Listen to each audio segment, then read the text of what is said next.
Welcome to A Cyster and Her Mister, a podcast where we show you the real behind the scenes of how we balance the PCOS lifestyle in our marriage, gluten and dairy free.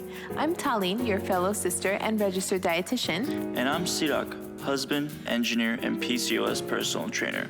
We're gonna make PCOS a little less overwhelming and a lot more fun. Cyster and Her Mister. Wait, you had a wasp in the house? Wait. Happy birthday to you. Can we not do this right now? Happy birthday to you. Don't make me sing with you now. Happy birthday, Sirak. Happy birthday to you. Thank you. Thanks, babe. I appreciate that. Hello, sisters. Welcome to episode 14. It's my birthday today. He's 29 years old. Yes, and I appreciate every year, and I appreciate all the birthday wishes on Instagram and everybody so far. So let's just do today's episode. Yeah, today we are doing an episode that Sirak is a master at. It's a perfect birthday episode, I'd say. Yeah, it's gonna be one of the best episodes by far. I think one of the best, top 3. It's gonna be about exercise, how to work out for PCOS and weight loss. Yes. So we've always talked about how doing certain exercises and different methods has an impact on your PCOS management, and it can actually be detrimental. We're gonna go over those kinds of things and why some forms of working out are better than others. Yes, and some of you may be at the gym right now listening to us in your headphones. Yeah. And we appreciate it. And we're here to guide you on your workout today. Before I start, I have to give a shout out to Tallene. Me? Thank you for the amazing gifts earlier. I just opened them maybe half an hour ago or so. One of them though, I wanted to bring this up so I could recommend it to the sisters. Obviously, this is not an ad. I just got it as a gift. What was it called? Daily Harvest? Yes. Yeah, it was it looks like a smoothie company, but basically they send you the packages in a small box. Almost looks like a cup for ice cream, but it's decently sized, and it's basically all the ingredients you need for your smoothie, including let's say pineapple, cacao, protein, ashwagandha, other adaptogens are in there. Yeah, and there's possibly Tallene was telling me they have 10 to 20 many different combinations and options. I thought they were pretty low in sugar too, because it's all natural sugar. Yeah, I still think some lower than others. Yeah, some are lower than others, but it's still 10 to 20 grams of sugar, but it's all coming from the banana that's in there, the chunks of bananas, and in some of them there's dates. All of these have natural sugar, but the important thing is there's no added sugar. Yeah, if you like to have smoothies in the morning and you want to mix things up, I think that's why I got it for you, because you were sick of your smoothie. Yeah. You add your protein powder and your nut butter to it and your high protein milk, and you add that PCOS component to it. But this is the flavor, the bulk of it. You know what I mean? Yeah. The other thing that Tallene got me, which I really liked, was it's called a Sirak thing. I don't know what to call it. So imagine a foam roller, but this is taking it to the next step. It's pretty cool. If you Google Sirak, PSO, and then Rite, RITE, you'll see what that looks like. But it looks like a V-shaped thing you put on the ground, and then the two ends really hit your back nicely, and any other muscle areas. It's really good for getting rid of tension in the back, getting rid of scar tissue, and I've always wanted one. Tallene got it for me. Thank you, babe. Yeah. This whole thing sounds like an ad, I feel like. I know, we sound like we're doing ads, but we're not. But I'm just happy, when you're a little kid, or then you get gifts and you're and this does this, and if you press this button, it opens up the trunk in the back. This is how I feel right now. Yeah. Well, any gift that we buy each other is usually revolving around health. Last year, I got you and I a day at a float tank. Oh yeah. Remember, this was a tank of water with tons of salt in it, and it's a pod basically, and you lay in it, float, and then they close it, and you put buds in your ear so that the salt water doesn't get in your ear. Wait, not bugs, buds, right? I thought you said bugs for a second. Yeah. Bud. Yeah. Buds, cotton or whatever. And it's not cotton, it's it's black. It's pitch black. They turn off the lights. Imagine you're like floating in this tank. You're not touching anything. You're not moving for like an hour. It's what's it called? Sensory something. It's basically supposed to get rid of all your senses. So when you're sitting in this tank, you can't see, you can't feel really, because the water is the temperature of your skin. So it just feels like you're floating. Like you don't know where your fingers end and where the water starts, because it's the same temperature. Yeah. And then there's like a bunch of like Epsom salt in there, so you're getting all this magnesium, and like it's really beneficial for your muscles to absorb that, to recover, and for your energy levels going forward, like in the next couple of days and weeks. And like the really other beneficial thing is like it's a meditative like it was like a 1 hour meditation. 1 hour. You're in the dark, you can't smell, see, and you just like smell quiet. You're focusing on yourself, and you're just like meditating and like silence, balancing. I loved it. And like it's always just great to like do things like this to recover your body and like make sure you're caring about yourself, even if it's like one thing a day. That's a good place. Yeah, I mean, working out is an example.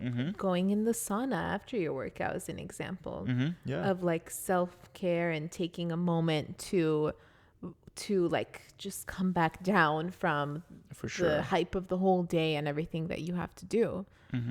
I love it. Well, your birthday is next week. That's the funny thing. Tallene and I birthdays are 1 week apart. I'm a simple woman. Yeah, so you don't need to get me anything. It's annoying that my birthday is first, because you could like basically hit me up with like bam, bam, bam.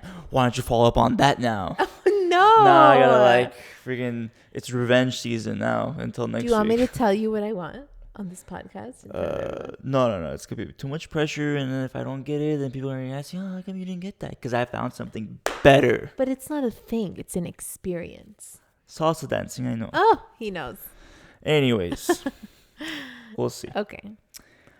Let's get now into our let's transition topic, into working out. Is salsa dancing a workout? It can be. Anyways. So working out for PCOS and PCOS weight loss. Now, like we've been talking about for a while now, that intense workouts are not really recommended for PCOS workouts. Time not true. Yeah. Start with. I mean, oftentimes we leave the doctor's office feeling like we have to do whatever it takes to get this weight off, and we're so determined. And they said, just lose weight. Okay, now let's hop on the treadmill and never get off until all the pounds shed. Okay, I've been there. I'm sure many of you have.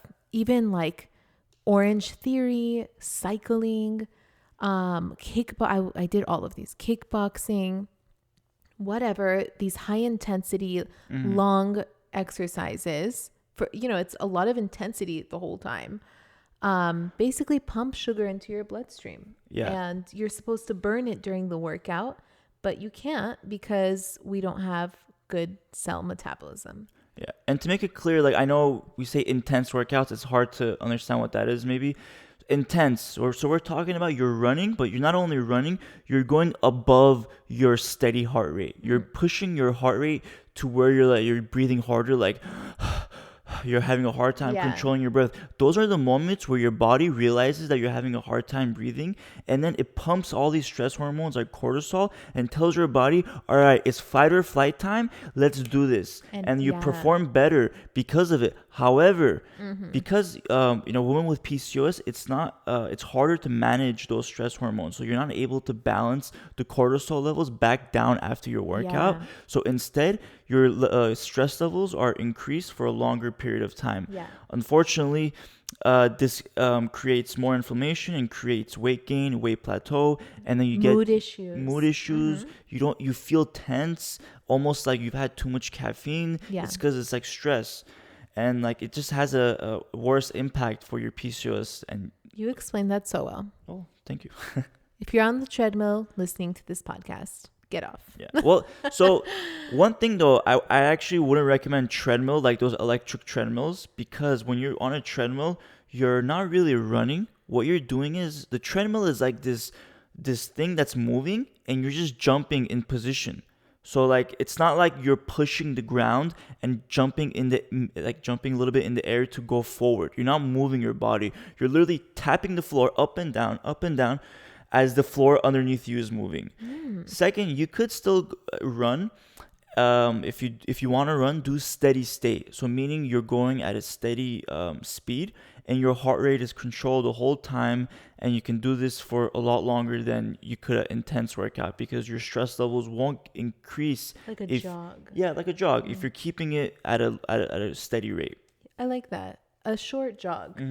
Sounds lovely. Yeah, it does sound lovely. I like to go on walks, uphill walks. Yeah. Uphill is good too because you're engaging the quads and the thighs more, and you're really making the muscles work more when you're just going up a hill versus like straight, or even downhill too. Downhill actually engages more muscles. It's you don't realize, but when you go downhill, it engages more muscles because your body has to balance and hold your weight back up down at the same time. It's a lot more muscles engaged. Yeah. Does it hurt your knees? So running on concrete can hurt your knees and joints like ankles. I always recommend like to run on grass. It's really better because the impact is absorbed by the grass and isn't come back. It doesn't hit back on your joints. Whereas like that's what happens on cement. You're like always running, and that impact is just like jolts your joints. I've seen runners run barefoot on grass before. Yeah, it's for their knees. Yeah, like the barefoot portion is really good for functional stuff because like sometimes shoes, it's because like it's this thing surrounding your foot. It doesn't give your foot the flexing it needs to like engage certain muscles. So because like a lot of times with these Nike shoes, the soles are created in such a way where it like disengages like maybe like some of your functional muscles in the foot. So as a result, people are barefoot lifting weights. Yes. So when you're barefoot or you have like a flat sole, your feet are able to like stick to the ground better instead of a raised sole. So when you're working out, you want something like lifting, like not necessarily lifting shoes, but they're also called like functional workout shoes, and like it'll really help you like just work out better without having things like plantar fasciitis. Yeah. So plantar fasciitis, if you have that, many times it can be resolved by changing your sole, by getting a custom sole. So I highly recommend if you're suffering from that foot pain. My mom just got that, and I recommended the same thing to her. She put it, and now her foot is like completely healed. And like I've heard the same thing from so many people. So before we go way off track with shoes and soles and stuff, let's go. What workouts do we recommend, babe? Like why? So we're saying don't do intense workouts.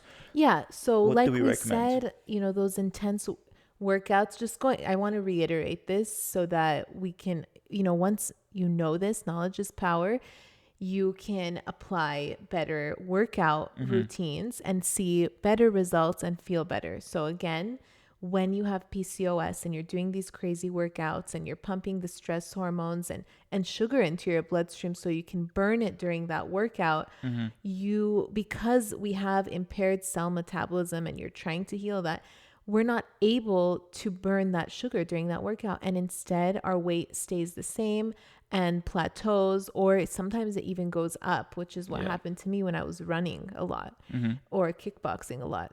And it's like really discouraging, and you might not even want to work out anymore. Like you just want to give up after several years of this. And it's unbelievable because everyone is like, work out more and cycling and go. It takes so much out of you, and then you don't see results, and you feel like, forget this. I don't want to do it anymore. Yeah, exactly. So people, I don't blame you if you're discouraged. And oftentimes that happens with PCOS. There's so many times during my 10-year period of time that I was trying to figure out what to do for PCOS. There were so many moments where I was like, I just want to give up. Like, what is even going to work? Like, nothing anyone says is working for me, Yeah.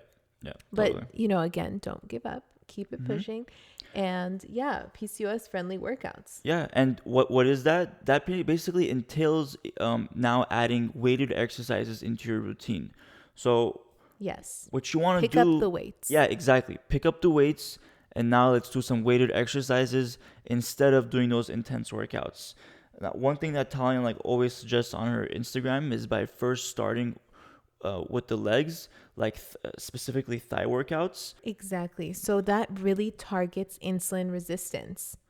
Yeah. When you're doing the thigh workouts, because it's the biggest muscle in your body, your thigh, you're picking up the sugar in your bloodstream, burning it and making it into muscle instead of doing a long run where you'd be dumping sugar into your bloodstream and not being able to burn it because of impaired cell metabolism. And the more muscle you have, the less insulin resistant you will be. So this goes hand in hand with diet change and all of these things. Like just the way you're working out can have impact. Yeah. So focusing on your legs is a great start because, as Tallene mentioned, it's the biggest muscle, so you're gonna have a big impact on picking up that sugar from your bloodstream. So going into that though, another reason you want to focus on your lower body strength is because this is gonna have a huge impact on your health as you get older. So one of the biggest impacts on mortality, meaning like how long we live and our health when we're older, is your lower body strength. Now, why is this? Now, this is where it gets really interesting. I love this. Tell us the juice. So as you get older, it's really important that you get up from where you're sitting, right? You want to move. However, as you get older, that becomes harder and harder to do. Now, we all know, we all have grandmas, grandpas, I'm sure, where as they got older, unfortunately, we saw them, like, they had a hard time getting up, right? So what would happen? You would always see them sitting down and enjoying the party. And, like, they would be smiling, but, like, they would just be sitting most of the time. So, like, why is that? It's because it was hard for them to get up and walk around, and most likely because their lower body strength was never that strong because, they didn't think about that. Now we know more.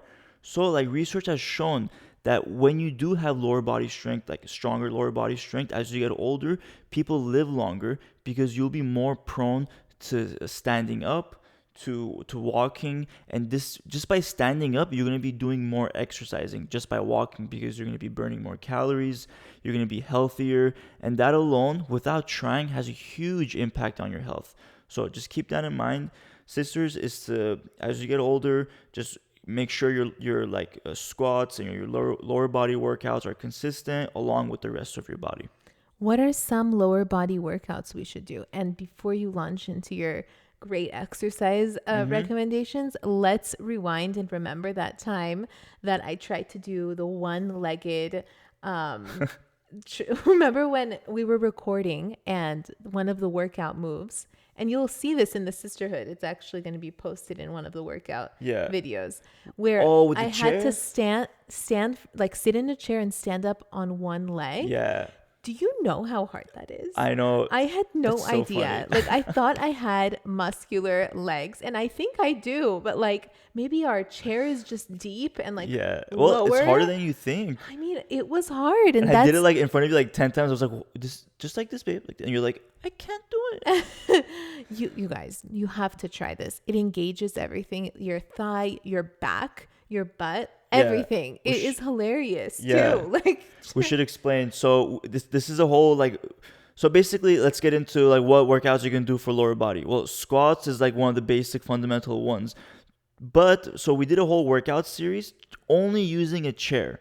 We wanted to make it like easy and simple for anybody to just start doing leg workouts. So this is a video right now that we're making for the sisterhood, where it's you're just using one chair and you can do your whole leg workout routine using that. And the workout that Tallene is talking about is you're sitting down just like you would, but you put one leg off the ground. So let's say you put your right leg above the ground. You can see me doing this right now in the video. I'll just do it right now. Oh my God. So you put one leg off the ground and using just the left leg to stand up, you basically stand up. Can you do that? Oh, wow. Just like that. Of course you can. So you do this for, however many reps and sets recommended. And like it really, after a while, starts burning and like it's a great workout. But Tallene couldn't do it. I did. At first. She did it, but she had to warm up. I had to warm up to it. Which is totally fine. What's happening? Which is totally fine. The whole point of like the number one thing I love about like weighted exercises, like weightlifting in general for me, is the progression and getting better. When you can't do a certain weight, even if like lightweight, like there's certain exercises where it took me a while to do even 10 pounds because they're like, you're working on these like important muscles. And when you see that progression, it makes you feel amazing. Like, oh, look what I just really did. does. As you increase your weights Mm-hmm. and you get stronger and stronger, you start feeling like, yes, I'm doing something, you know? And just so you guys know, we're not recommending like weightlifting or like bodybuilding. Like you can do that if that's what you want to do. Yeah. But like we're just talking about like doing like 10 to 15 pounds, sometimes lighter, sometimes a little bit heavier. But the whole point is to engage the muscles, not like, gain a tremendous amount of muscle. If you're afraid that you might get too quote unquote bulky by doing weightlifting, listen to this. The reason why you may feel like you're starting to look more bulky when you do intense workouts, and I felt this way when I was doing kickboxing, and it's because when you're pumping a stress hormone called DHEA into your bloodstream, it's like it acts the same as testosterone, and that starts making you get symptoms of having high testosterone, including looking bulkier, including facial hair, acne getting worse, and hair fallout, and things like that. So the reason why these PCOS friendly workouts don't trigger that stress hormone DHEA or like blood sugar issues, which contribute to high testosterone, is because they're slower, and we have 60-second rests in between sets, which bring your stress hormones back down. And then you do the next set and you're breathing throughout, and you're not like totally out of breath dying, like while you're doing the workout, pushing yourself to the limit. You're healing your hormones during the workout. Exactly. Like it's not about calories and like burning the most and sweating the most. Yeah, and you're sustaining those hormones at a perfect level, so after your workout you don't feel like anything is too high or too low. Exactly. And going into that, let's talk about some of the research behind this. So the research actually shows that your metabolism stays higher after a weighted exercise versus a cardio exercise. So what does that mean? It means after your workout, hours after your workout, your metabolism is actually still higher than it normally would be as if you did a cardio workout. That's awesome, because we're trying to heal cell metabolism. To lose weight for PCOS. Yeah. So one of the side effects or symptoms of PCOS is the slower cell metabolism. So just doing this alone is already helping your PCOS symptoms. So another fact is that actually I should mention. So the research that showed you burn more calories or more your metabolism is higher after a workout if you do a weighted workout.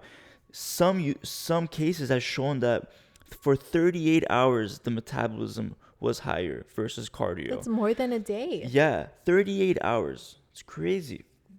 Yeah. And sisters often went too much. Tell us more. Sisters often tell us, ask me, when can I incorporate cardio again if I'm like, transitioning into weighted exercises? And my answer is, once you feel like you're ready to, maybe after 3 months or something, you can start reincorporating the cardio workouts that you like doing, because but you have to monitor your symptoms.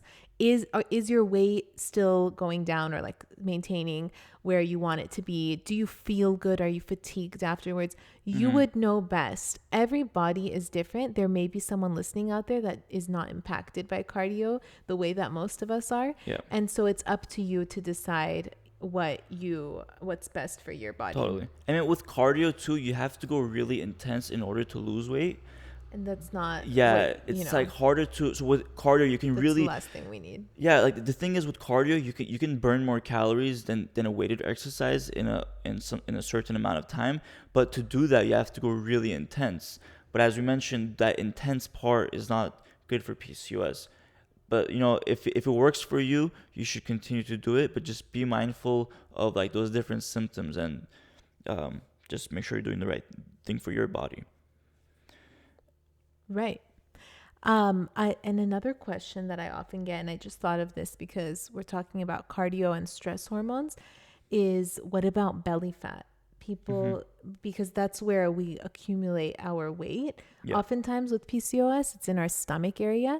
And you know what happens is when you're pumping stress hormones, especially cortisol, you end up storing fat in your stomach area. And that's why, like, no matter how hard you cycle or work out, that your waist doesn't seem to be going down. It's all just going there. And I Yeah. know the struggle is real. It is hard, I know. But the one benefit of weighted exercise with that in regard is that when you have more muscle, it actually increases your metabolism as Yeah. well. And it So fixes that. and this equals to resting metabolism being higher. So when you have a little bit more muscle, it's not just your metabolism is higher when you're working out, but it also it makes your resting metabolism higher. So when you're just sitting at your chair working or just watching TV, your metabolism is higher than it normally would have been maybe like 4 weeks ago when you weren't doing your weighted exercises. In fact, there was even another study done for 24 weeks where they did a study on weighted exercises on women and men, and they saw that their metabolism, their resting metabolism specifically, for men increased by 9% and for women increased by 4%. That's great. This alone, imagine on a daily basis alone has a huge impact because, as Tallene mentioned earlier, cell metabolism is lower because of PCOS, and this has an impact on other symptoms. Give us a couple of moves that we can do in home. Maybe you can explain it through the podcast. Yeah. Like 3 moves that you could get started on in terms of weighted exercises. Okay, I love it. So, first things first, you don't need much. You could work out at home as long as you have like adequate space. So, if you can go to like a Big Five or Walmart, any store, Amazon, get like 5. I would recommend getting like 5, 10, and then maybe an 8-pounder. So like 2 5s and 2 10-pounders, like dumbbells. So now when you're at home, you could now basically do all of like the basic workouts. And if you don't want to get dumbbells, you don't have to either. So first, the biggest fundamental you want to start with is squats. I know like that's like the workout that everybody knows, but it's fundamental. It's a fundamental one. And if you don't use weights at first, that's fine, but plan on eventually building enough muscle so you do use weights, because that's also so important to build muscle. That's the whole point. Like, building the muscle is the point. If you're not using weights and you're just like doing the move over and over again and not like getting a little bit sore afterwards, it's not doing its job. Yeah, I mean, you can even grab something in your kitchen or like in the living room, in the bedroom, find something in the house. A gallon water bottle. And just like put it over your head. That's not going to fall and hit your head, obviously. And just like, do the exercise. But basically, I interrupted you. No, it's okay. It's okay. You brought up some great points. So basically start with squats. Now, squats are really important. Why? Because not only is it engaging your legs, your glutes, it's also working out your abs, your back, your shoulders, because when you keep this weight up and your back up as you squat down and up, your body has to like hold itself and balance itself, and the only way it's doing that is by engaging your back and your core to keep everything up. So that's why doing your squats is like already a great start for your entire body. Your body's gonna be like, holy crap, what are we doing? Let's do this. So next, you want to focus a little bit more on your upper body, because if you're trying to lose, like we mentioned, with PCOS, you can develop more fat in the belly section, and it's hard to get rid of that. So you still want to focus a little bit more on the upper body too, to make sure you're proportionally working out the entire body. But don't forget, when you work out your legs, you're still gonna be able to lose like weight everywhere. It's by working out the legs, it's gonna pull energy and resources from the entire body, not just like where you're working it out. Exactly. So for upper body, you want to focus on your back, because your back, composes like most of the muscle in your upper body, along with your chest. So doing stuff like, I always recommend trying to like pull yourself up on a bar. I know it's really hard to do.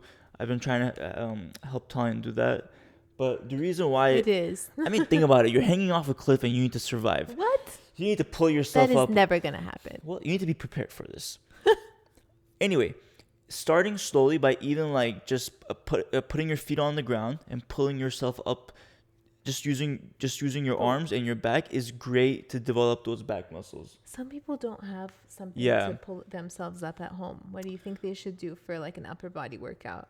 Oh, that's okay. That's okay. You can still do an upper back workout by doing stuff like dumbbell rows, where you're. Oh yeah, I like those. Yeah, dumbbells. Like you're facing dumbbell rows. Yeah, you're facing down. You can always Google these things, dumbbell rows, and you'll see based on the video what it is. But I'll do a quick one on the podcast right now.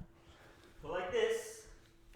Put your body like that. Bend over. Boom. Grab the weights. Pull them up. Pull them up just like you're this. Pulling up grocery bags. Yes, pulling up grocery bags or the kids. And squeeze your back. Across the room a little bit. You're not throwing anything in this workout. He always wants to throw something, I swear. But it's a great staple workout for your back. It will really develop those lats, the middle traps. But okay, what's the third one? Give us another one. There are I say the chair one should be the third one. Yeah, so stand up on one leg from a chair. Starting by standing up from a chair with one leg is great. That worked so many muscles, Sirak. My favorite, not just my leg, everything. I know. Another favorite is Belgian lunges. Which one was that? That's where you put one foot behind you on a raised surface and you squat down and up like a lunge. That's a good one. That's a great one for lower body. You can always do chest presses laying on the ground. So I highly recommend you don't do any press from a bench. Instead, you lay flat on the floor. And so when I say a chest press or a fly, I'm talking about when you're laying back on the floor and you're pressing up with your arms. It's great for your shoulders. It's great for your chest. And as I mentioned, this is a big portion of your upper body, so you want to work that out just with low weights, 5 to 10 pounds. But doing it on the ground is really beneficial because it prevents injuries. Your elbow stops when it touches the ground and can't go behind your back. When it goes behind your back on a bench, what that does, it is opens up your shoulders to injury. So now you're impinging your rotator cuff, you're stretching it back out, and it's going to eventually, if you go too heavy or maybe do the wrong movement, it's going to injure that area. I know it's happened to me when I was a lot younger. I've had rotator cuff injuries. Luckily, not too severe where I needed surgery or anything. I just needed to rehab it myself. Athletic over here. But I've learned, and I haven't had any injuries for the last 5 to 7 years. How do you choose weights? I'm sure sisters are wondering. It's where do you start? How do you know it's the right weight for you and it's not too low and it's not too high? I love this. Great question. You should ask these questions. I know the answer. I just want you to say the answer to everyone. Okay, so with weights, let's say the workout is recommending. So with our workouts, we say do 3 sets, 10 repetitions each. That means you're gonna do 10 times for that one set. Right? So if it's a squat, you're going to do 10 squats. Okay. All right. That's one set. Let me rest 1 minute. On to the next set. Let me do 10 more squats. So how to pick the weight is you want to pick a weight where you can only do 10 squats. Mm-hmm. So what does that mean? If you grab the 10th one, you're done. Yeah. You're you want to drop the weights. Yeah. So you do you're doing 1, 2. Okay. This is fairly easy. I can do this. 6, 3. All right. It's getting a little harder. 5. All right. I feel the sweat. 7. Oh, man. All right. 2 more. 9. 2 more. All right. 1 more. Come on. 10. All right. Drop the weights. Perfect. 60-second rest afterwards. Yeah. So, go ahead, baby. So, do you remember when we did this for the first time and the 60-second rest? I was like, okay, now let's do jumping jacks. I know, you don't want to rest. Circuit workout. It was the first time I introduced you to it. So funny. You want to do some sort of circuit or some HIIT training or hour something. Over there. I was like, no, this is time to rest and take it easy. Yeah, it's like meditating while you're working out. Mm-hmm. Yeah. Slow movements. You're feeling the burn. You're breathing always at a steady rate, feeling it. You're pausing.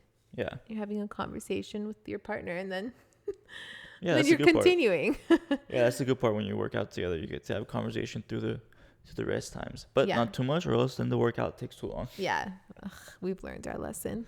I know sometimes we'll talk too much during break times about like, oh, we should do this or that, and then like, oh, we waited 30 seconds too long, let's go back, and then I know, and then it adds up, and the workout's an hour long instead of 45 minutes. By the way, you don't need to work out that long. It could be 30 minutes. You're good. Like as long as you're doing weights and you're doing it all properly, you can do it in 30 minutes. When we had like a 4-week meal and workout plan, and in that workout plan, there was like 3 to 4 workouts per week, and each workout was only 30 minutes. It could be longer if you wanted to make it longer, but it was only about 30 minutes, and so many people saw results. We have testimonials of people losing weight and just saying that like this is like completely changes the way they looked at how to work out. So just know 30 minutes is not too little. We have proof that 30 minutes is all it takes. Seriously. And that course is coming back in May. Yeah, it'll come back in May, right before the summer. So, you guys can enroll back in that.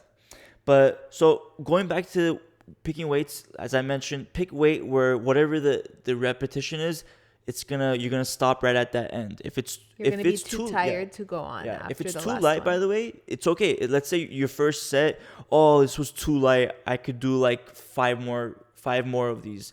That's okay. Finish your workout. Finish that one. On the next set, increase the weight, or maybe vice versa, lower it, whatever the case is. Exactly. So I think we covered the frequently asked questions. For working out, don't you think? Sure. I mean, if anyone has any more questions, you can DM it to us. Yeah, that's true. But also, don't forget, with weighted workouts, you always want to self-care your body. So making sure you're stretching properly, and things like yoga. Yoga is great to get rid of like what's it called? Scar tissue. Yeah, scar tissue, like fascia, all that develops from sitting, from working out, from anything you do in life. So you want to always get a massage maybe, or yoga itself is great. Yoga will, like, as you stretch, it will really help get rid of like those kinds of tissues that develop. This is the best part. You come home, you take your shower, and then you get your foam roller out and you stretch. You watch TV. You just watch TV and relax. Yeah. And just a note about stretching, so that you want to make sure you stretch, right? Like, this is not very, very known, but there's a difference between stretching. So there's static stretching and dynamic stretching. Tell us more. Yes, it sounds very exciting, doesn't it? So what's static and what's dynamic? Static stretching is when you're like sitting still and you're just stretching your arm, right? You're just like really stretching as deep as you can, but your body's staying still as you do it. Static. Dynamic stretching is, imagine you're like moving your body around to warm it up. So like, let's say like if you're watching on the video, I can like show you better than describing, but imagine like instead of stretching your arm at once, you're going like this. You're just like kicking your arm out a little bit just to warm it up, get it going, get the muscles going. So what's the difference? What should we do? So before you work out, you do not want to do static stretching.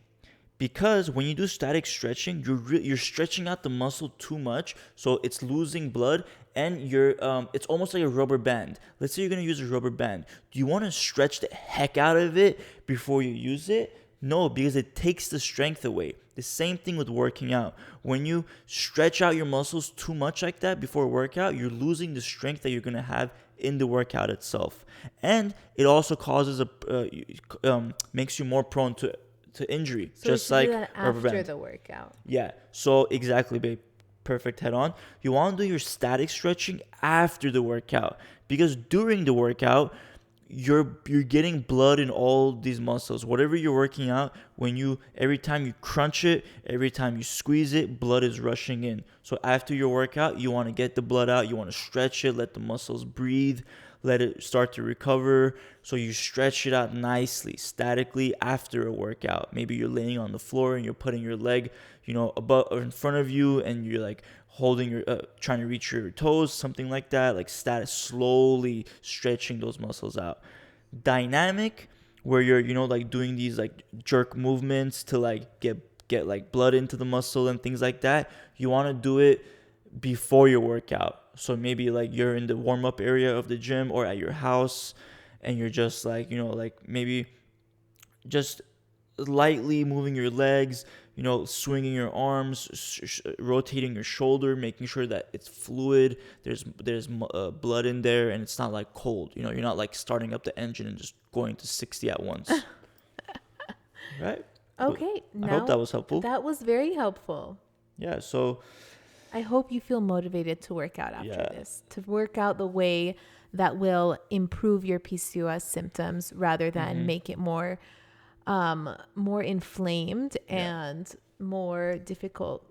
The tough part is that we're also addicted to that feeling of working out hard and like feeling like that's the only way we can lose weight, because you get addicted to that feeling, that like rush feeling, and you think, oh, this is the way I'm gonna lose weight. If I don't do this, if I don't feel this, then I didn't get that workout. Adrenaline is addicting. Yeah, it's an addicting. So it's an addicting thing. It's not your fault, but once you know that, then you can say, you know what?